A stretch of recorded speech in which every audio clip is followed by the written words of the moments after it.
Welcome back to my another blog. তো এখন রাত্রি, আমি এখন ডিনার করব। চলো তোমাদের সাথে একটা ওটসের রেসিপি শেয়ার করি। এই ওটসটা তোমরা কারা কারা খাও কমেন্টসে জানিও। আর ওটসের মধ্যে আমার পার্সোনাল এক্সপিরিয়েন্স এটাই সব থেকে বেস্ট। অন্যবার দোকান থেকে নিয়ে আসি, এবারে জিও মার্ট থেকে নিয়েছি। আর এদিকে কড়াইতে তেল গরম হয়ে গেছে, কি রান্নাতে দিই তোমরা দেখতে থাকো। সো এখন আমি এই যে জিরে নিয়ে নিয়েছি, দেখতে ফোড়নে দিচ্ছি। তো এটা হচ্ছে প্লেন ওটস, বাট এটাকে আমি সবজি দিয়ে রান্না করি।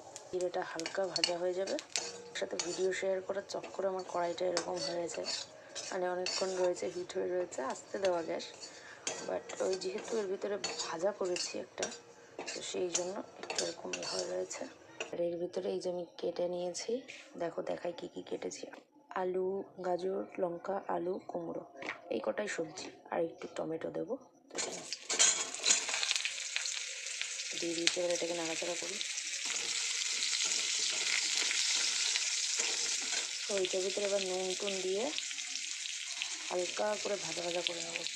আগে যখন ওটস খেতাম আমি এর ভিতরে কোনো তেল ইউজ করতাম না, একদম প্লেন, জাস্ট 2-3 ফোঁটা শুধু জিরেটাকে হালকা তেলের সাথে একটু নাড়ানোর জন্য, যেহেতু ফোড়ন দেবো তাই সেরকম তেল দিতাম। আমি ভেজিটেবল দিই, আমি নুন দিয়ে দিচ্ছি। নুনটা যে যেমন খাও সে সেরকম পরিমাণ মতো দেবে। দিয়ে দিচ্ছি আমি হলুদ গুঁড়ো। তোমরা চাইলে হলুদ গুঁড়োটা দিতেও পারো, আবার নাও দিতে পারো। আমি হলুদ গুঁড়োটা দিই, মানে এক কথায় বলতে গেলে ডাল ছাড়া খিচুড়ি করে খাই আমি সবজি দিয়ে ওটসটাকে।